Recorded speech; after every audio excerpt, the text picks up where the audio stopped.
What if I told you that laziness is one of the biggest lies you've ever believed about yourself? Think about it. You can spend 2 hours scrolling through your phone without realizing it. But writing a single email feels exhausting. If you were truly lazy, why would you have the energy for one but not the other? Maybe the problem isn't your character. Maybe it's your brain. Because hidden inside your mind is an ancient survival system, one that evolved hundreds of thousands of years ago. It was brilliant for keeping our ancestors alive, but in the modern world, it may be quietly sabotaging your biggest goals. Today, we're going to uncover why that happens, why just try harder almost never works, and how understanding this ancient system can completely change the way you think about yourself. We use the word lazy as if it's an explanation. I didn't study because I'm lazy.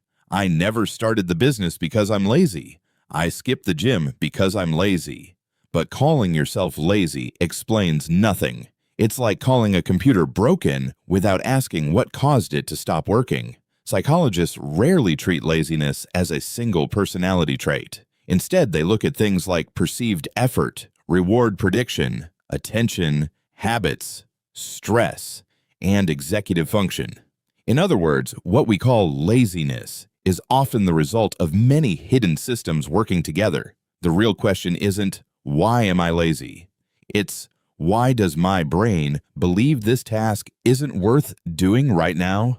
That question changes everything. Imagine you're living 20,000 years ago. Food is scarce. Every hunt burns precious energy. Every unnecessary risk could mean death. In that world, your brain had one primary responsibility. Don't waste energy unless the reward is likely to be worth it. That strategy kept our ancestors alive. Natural selection rewarded brains that conserved effort whenever possible. The problem, your brain still runs that ancient program. Only today, the challenge isn't chasing prey. It's writing reports, studying for exams, learning new skills, building a business, or exercising for benefits you'll only see months later.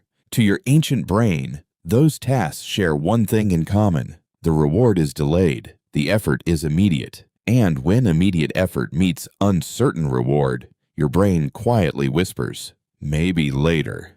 Not because you're weak, because it's doing exactly what evolution designed it to do.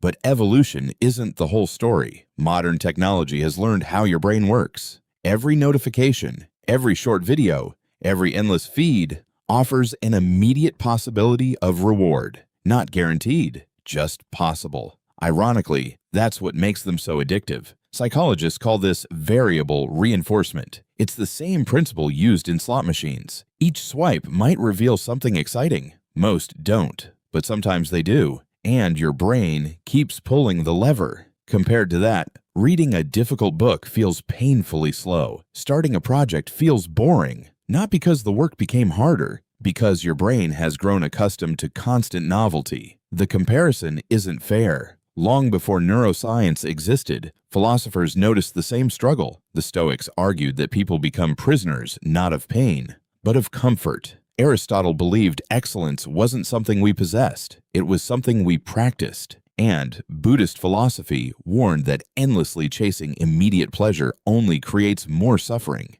Different cultures, different centuries, yet they all pointed toward the same truth. The quality of your life is shaped by what repeatedly captures your attention. Perhaps the greatest obstacle isn't laziness. It's allowing your attention to be trained by everything except what truly matters. This is why motivation is such an unreliable strategy. Motivation feels powerful, but it's temporary. It changes with sleep, stress, environment, and even what happened earlier that day. If your entire plan depends on feeling motivated, then your success depends on emotions you don't fully control. Instead of waiting for motivation, change the calculation your brain is making. Because your brain isn't asking, is this important? It's asking, does starting feel expensive? Those are very different questions. Here's the surprising part. The easiest way to overcome resistance isn't by increasing discipline. It's by reducing the cost of beginning. If your goal is write a report, your brain imagines hours of work. But if the goal becomes, open the document and write one sentence, the cost suddenly feels manageable. This is why the 2-minute rule works.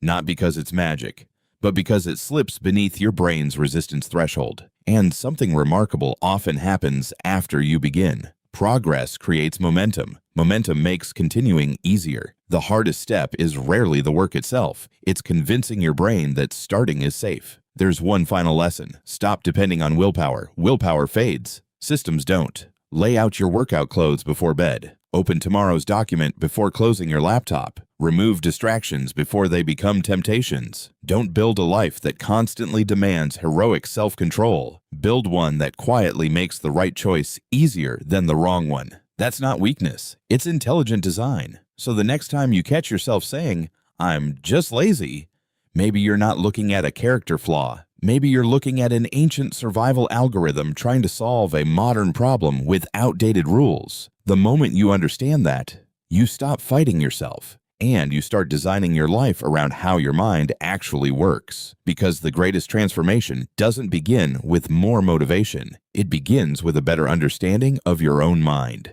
If this changed the way you think, subscribe to MetaMind. Every week, we explore the hidden psychology, philosophy, and neuroscience shaping the decisions you make, and how understanding them can change your life. Until next time, keep questioning what you think you know.